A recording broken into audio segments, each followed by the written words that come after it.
आज हम बात करेंगे 20 दिसंबर से लेके मतलब 20 दिसंबर 1704 से लेके 27 दिसंबर 1704 तक सिख इतिहास में क्या क्या हुआ था। बहुत ही ज़्यादा दुख भरे दिन थे।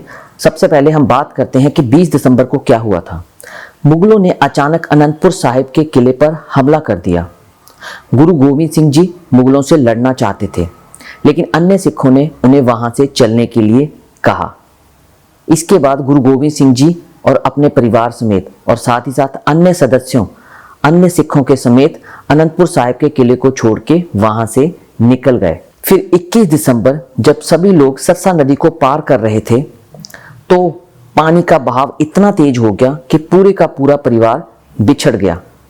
बिछड़ने के बाद गुरु गोविंद सिंह जी व दो बड़े साहबजादे बाबा अजीत सिंह जी, बाबा जुझार सिंह जी चमकौर पहुंच गए। वहीं माता गुजरी जी, दोनों छोटे साहबजादे बाबा जोरावर सिंह जी, बाबा फतेह सिंह जी और गुरु साहब के सेवक रहे गंगू, गुरु साहब व अन्य सिखों से अलग हो गए। इनके बाद गंगू इन सभी को अपने घर ले गए, लेकिन गंगू ने इसके बाद इनके साथ बहुत ही बड़ा विश्वासघात किया।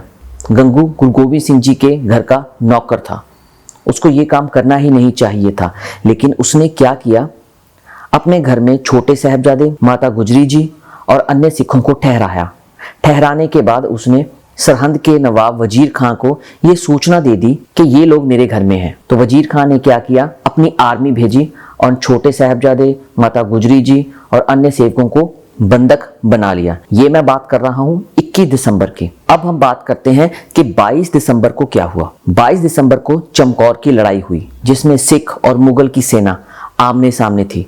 मुगल बड़ी संख्या में थे, लेकिन सिख कुछ ही थे।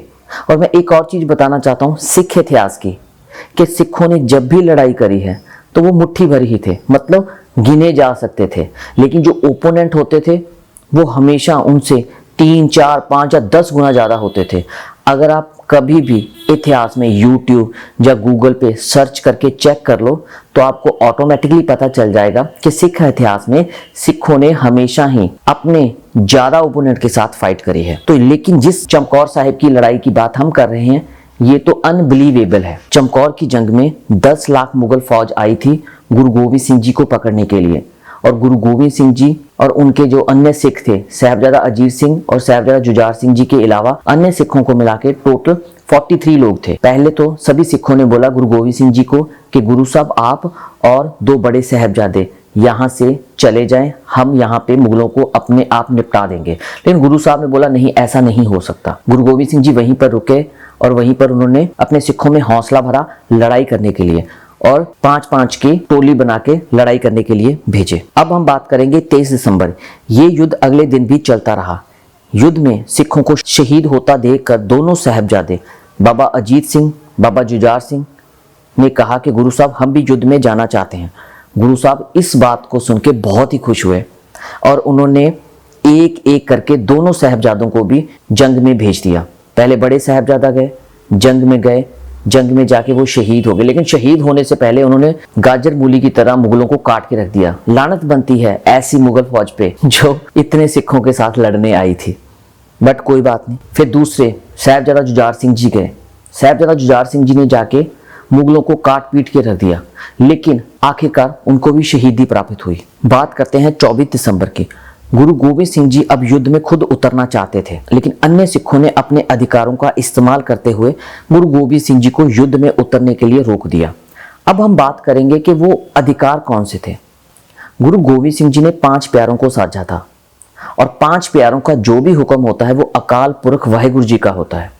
तो 5 प्यारों ने गुरु गोविंद सिंह जी के सामने आके ये उनको हुक्म दिया कि आप इस फाइट में नहीं लड़ेंगे तो नहीं लड़ेंगे, आप यहां से चले जाओ। तो गुरु साहब को उनका हुक्म मानना पड़ा।